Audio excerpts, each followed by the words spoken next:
At almost every turn in Pope Francis's trip to South America, his message: the world needs to pay attention to the poor. Y crece entre los pobres a costilla de los más pobres, de los más excluidos. All leading up to this bombshell in Bolivia.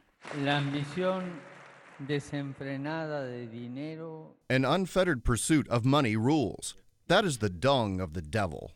Saying unbridled capitalism is the dung of the devil, searing language of social activism from the Holy Father as he spoke to a group of grassroots organizations. The Pope is not afraid to use strong language. He needs to get people's attention as Jesus did in a world full of noise and confusion. The pontiff also talking about new colonialism, the capitalistic world of free trade agreements and austerity measures that take from the poor and give to big multinational corporations.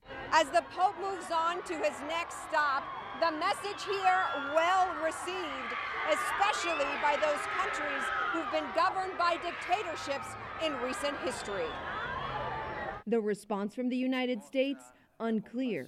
As for conservative Republicans, if the backlash from the Pope's recent letter on the environment is any indication, presidential hopefuls won't hold back. I don't get economic policy from my bishops or my cardinals or from my Pope.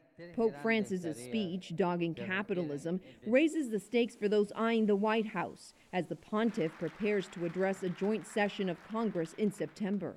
He's going to disturb people on both sides of the aisle. But these are Catholic issues, and Catholics who are politicians and lawmakers are going to have to take what he says very seriously and consider it given his moral authority.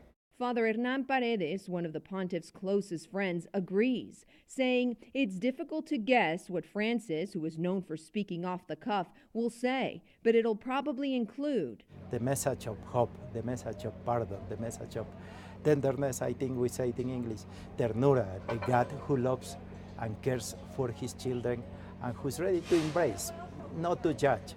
As the Pope continues traveling and speaking his mind, it's unclear if 2016 presidential candidates will embrace his views or judge them. Rosa Flores, CNN, Santa Cruz, Bolivia.